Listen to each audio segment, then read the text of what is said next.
സമീപകാലത്തെ റയൽ മാഡ്രിഡിന്റെ ഏറ്റവും മോശം സീസൺ എന്ന ചോദ്യത്തിന് 2018-2019 എന്ന് പറയുന്നവരാകും നമ്മളിലധികവും. ഹാട്രിക് ചാമ്പ്യൻസ് ലീഗ് എന്ന നേട്ടങ്ങളുടെ കൊടുമുടിയിൽ നിന്നും അത്തവണ മൂക്കും കുത്തി റയൽ മാഡ്രിഡ് വീണു. Champions league, Copa del Rey, ലാ ലീഗ തുടങ്ങിയ എല്ലാ ടൂർണമെന്റിലും അത്തവണ നമ്മൾ വൃത്തിയായിട്ട് തന്നെ തോറ്റു.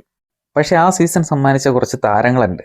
തിബോ, വിനീഷ്യസ്, ഫെഡെ തുടങ്ങിയ ഇന്ന് ടീമിന്റെ നട്ടെല്ലായ പലരുടെയും തുടക്കം ആ സീസണിലാണ്. ഇതിനിടയിൽ സാന്റിയാഗോ സൊളാരി സീനിയർ ടീമിലേക്ക് കയറ്റിവിട്ട കാസ്റ്റീയ താരങ്ങളിൽ ഒരാൾ, അതായിരുന്നു ഫ്രാൻ ഗാർഷ്യ. റയലിനായി അരങ്ങേറിയെങ്കിലും അധികം പേര് ശ്രദ്ധിക്കുന്ന ഒരു തുടക്കം ആയിരുന്നില്ല ഫ്രാന് മാഡ്രിഡില്. മികച്ച ഫോമുള്ള സെർജിയോ റെഗിലോൺ ആണ് അന്ന് ടീമിൽ സ്റ്റാർട്ട് ചെയ്യുന്നത്. സാക്ഷാൽ മാഴ്സലോ ബെഞ്ചിലിരിക്കുന്നത്. തിയോ ഫെർണാണ്ടസ് പോലെ ഒരാൾ അന്ന് ലോണിലാണ്. അതുകൊണ്ട് തന്നെ ഫ്രാൻ അരങ്ങേറിയത് അന്നൊരു വാർത്തയായിരുന്നില്ല. തൊട്ടടുത്ത സീസണിൽ ഫെർലാൻ മെൻഡി കൂടി ടീമിലെത്തിയതോടെ വയക്കാനോയിലേക്ക് ലോണിൽ പോകേണ്ടി വന്ന അന്ന് ഫ്രാന്.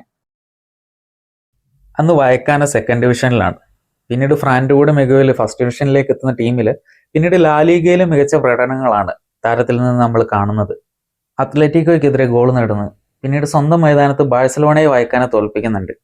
അന്ന് വിജയ ഗോൾ നേടുന്നത് ഫ്രാൻ ഗാർഷ്യയാണ്. ആ ഒരു മികവാണ് ഫ്രാന് റയലിലേക്ക് വഴിതെളിക്കുന്നത്. എന്നാൽ മാഡ്രിഡിലെ ഇക്കഴിഞ്ഞ 2 വർഷങ്ങൾ ഫ്രാന് നൽകിയിട്ടുണ്ടാവുക അത്ര സുഖമുള്ള ഓർമ്മകൾ മാത്രമായിരിക്കില്ല.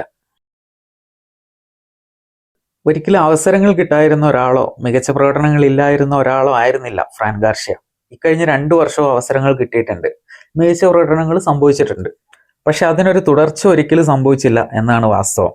ചിലപ്പോഴൊക്കെ സ്ഥിരതയില്ലായ്മയായിരുന്നു തടസ്സം. ചിലപ്പോഴാണെങ്കിൽ ആഞ്ചലോട്ടി മറ്റു താരങ്ങളെ അവന് മുകളിൽ പരീക്ഷിച്ചുകൊണ്ടുവരുന്നു. ആ ഒരു സാഹചര്യത്തിലേക്കാണ് സാബി വന്നു കയറുന്നത്. ആൽവാരോ കരരാസ്, അലക്സാൻഡ്രോ ഗ്രിമാൾഡോ തുടങ്ങി പേരുകൾ ഒരുപാട് കേട്ടിട്ടുണ്ട് കഴിഞ്ഞ ദിവസങ്ങളിൽ. പക്ഷെ ഒന്നും സംഭവിച്ചില്ല. അവിടെ ഫ്രാൻ ഗാർഷ്യയ്ക്ക് മുന്നിൽ ഒരു അവസരം തുറന്നു. ഒരുപക്ഷെ അവന് ലഭിച്ചേക്കാവുന്ന അവസാനത്തെ അവസരമാണത്. അവിടെയാണ് അവൻ ഉയർത്തെണീക്കുന്നത്. ഒന്നിനു പിന്നാലെ ഒന്നായിട്ട് 5 മികച്ച പ്രകടനങ്ങളാണ് പിന്നീട് സംഭവിക്കുന്നത്. ഒടുവിൽ റയൽ മാഡ്രിഡ് ക്ലബ് ലോകകപ്പിന്റെ സെമിയിലെത്തുമ്പോൾ കളിയിലെ മികച്ച താരം ഫ്രാനാണ്. അവഗണിച്ചവർക്ക് മുന്നിലൂടെ ക്ലബിന് മാറി ചിന്തിക്കാൻ ഒരു അവസരം നൽകുന്നുണ്ട് അവനവിടെ. ക്ലബിലെ ഫ്രാനിന്റെ ഭാവി എന്തെന്ന് നമുക്ക് ഈ നിമിഷവും പറയാനാകില്ല. ഒരുപക്ഷെ മറ്റു താരങ്ങൾ കൂടി വന്നേക്കാം ആ സ്ഥാനത്ത്. പക്ഷെ ഫ്രാൻ ഒരു ഉറപ്പ് നൽകുന്നുണ്ട്. റയലിനാവശ്യമുള്ള ഏത് നിമിഷവും അവനെ വിശ്വസിക്കാം എന്നൊരു ഉറപ്പ്. സാബിക്ക് നൽകുന്ന ആശ്വാസം ചെറുതൊന്നും ആകില്ല അത്.